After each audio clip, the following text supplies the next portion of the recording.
الحمدللہ رب العالمین والعاقبۃ للمتقین والصلاۃ والسلام علی رسولہ الکریم اما بعد۔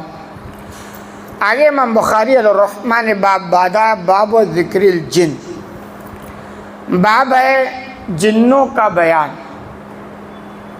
جنات ایک مخلوق ہے، ہم سبھی تقریباً جانتے ہیں۔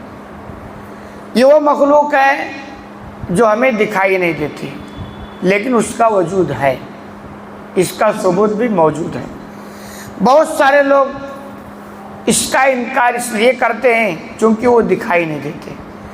تو دنیا میں بہت ساری چیزیں نہیں دکھائی دیتی تو کیا مطلب وہ نہیں ہے؟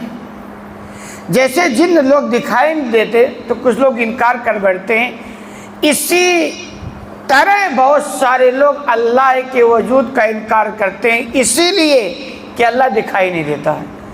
بھائی جو چیز دکھائی نہ دے تو اس کا مطلب یہ تھوڑا کیوں ہے نہیں۔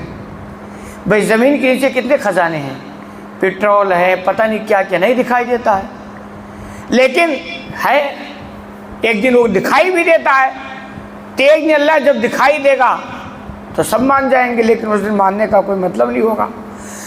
تو انسانوں کے جیسے مخلوق ایسے جناتوں کی ایک مخلوق ہے، قرآن و ثبوت سے حدیث سے اس کا ثبوت ہے اور ہمارے لیے کافی ہے۔ زیادہ عقل لگائیں گے تو گمراہی کا ذریعہ ہے، کیونکہ عقل اللہ نے ہمیں اور آپ کو اتنا نہیں دیا کہ اس چھوٹی سی مطلب بھیجے میں یا اس میں عقل رہ کر کے اور ساری چیزیں ہم سمجھ جائیں، ایسا ہو نہیں سکتا ہے۔ ساتھ یہ یاد رہے کہ ہم انسانوں اور جناتوں کی تخلیق کا مقصد صرف اللہ کی عبادت ہے۔ وَمَا خَلَقْتُ الْجِنَّ وَالْإِنسَ إِلَّا لِيَعْبُدُونَ، کہ ہم نے انسانوں اور جناتوں کو صرف اپنی عبادت کے لیے پیدا کیا ہے۔ یہ یاد رکھیں، ہماری زندگی کا مقصد اور جناتوں کی زندگی کا مقصد ہے اللہ کی عبادت۔ عبادت کا مطلب اطاعت۔ آپ زندگی ایسے گزاریں کہ آپ کی پوری زندگی اللہ کی اطاعت بن کے رہ جائے، اور وہی عبادت ہے۔ عبادت دو طرح سے ہوتی ہے، تو ڈائریکٹ ہوتی ہے یا انڈائریکٹ ہوتی ہے۔ مطلب یہ کہ بندہ ایسا جیے کہ ساری اس کی زندگی ثواب لکھا جائے، ہر قدم پر ثواب عبادت ہوتا ہے۔ تو اسی طرح جس طرح اللہ کے رسول صلی اللہ علیہ وسلم کو نبی بنا کر ہمارے لیے بھیجا گیا، ویسے جناتوں کے لیے بھی آپ نبی تھے۔ یہ دونوں اور دونوں ہی کا معاملہ ہے، یا تو جنت ہے یا جہنم ہے۔ تو اسی پر امام بخاری رحمہ نے باب باندھا اور قرآن کی ساتھ کو بھی نوٹ کیا ہے، قُلْ أُوحِيَ إِلَيَّ أَنَّهُ اسْتَمَعَ نَفَرٌ مِّنَ الْجِنِّ، کہ اے نبی آپ کہہ دیجئے میری طرف وحی کی گئی کہ جنوں کی ایک جماعت نے اس قرآن، اس اللہ کے کلام کو سن لیا۔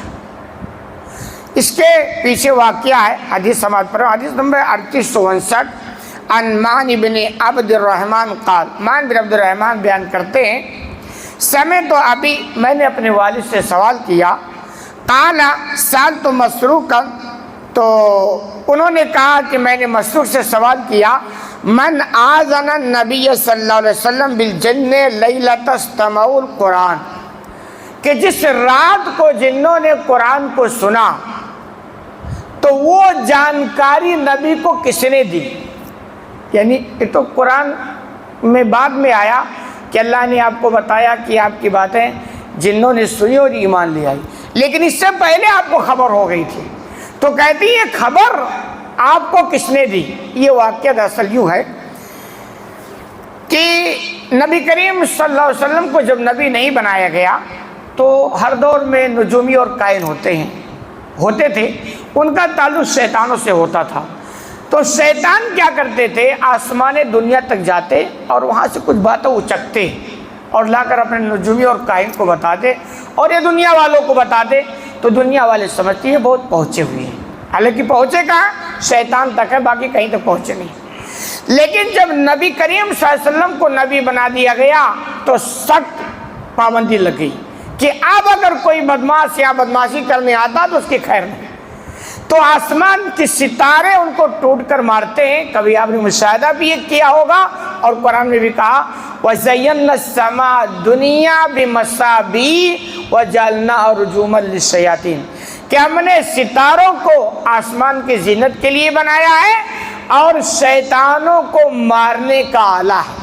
یعنی اب اگر وہاں کوئی اس طرح کی بدمعاشی کرنے جاتا ہے، چوری چھپ کے کوئی بات سننے، تو وہاں سے ستارے ٹوٹ کے ان کو مارتے ہیں۔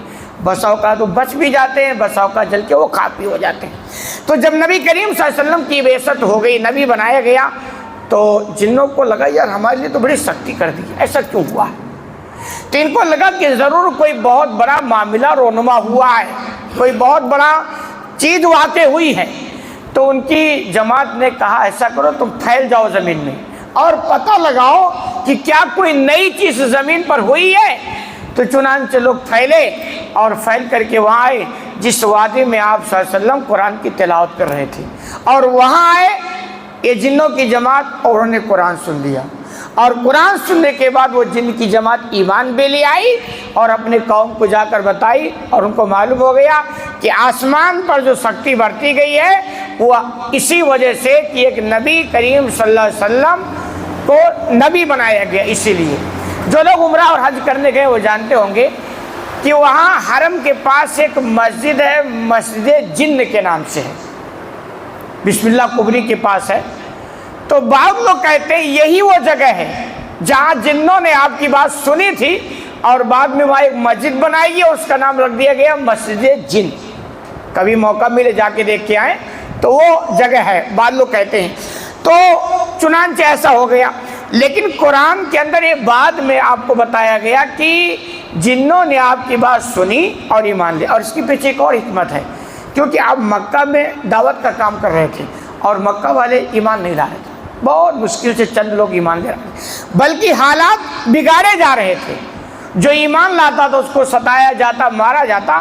تو ایک آدمی اگر اس طرح کی محنت کرتا ہے اور نتیجہ نہیں نکلتا ہے نا، تو اس کا دل، انسانی کمزوری ہے کہ ٹوٹتا ہے، ہمت پست ہوتے ہیں۔ تو آپ صلی اللہ علیہ وسلم کے ساتھ یہ معاملہ پیش آیا، پھر آپ کو جانکاری دی گئی تو آپ کو تسلی ہوئی کہ اگرچہ مکہ والے ایمان نہیں لاتے لیکن جنوں کی جماعت تو ایمان لا رہی ہے، گویا ہماری محنت رنگ لا رہی ہے۔ اس طرح نبی کریم صلی اللہ علیہ وسلم کو ایک حوصلہ دیا گیا اور تسلی دی گئی۔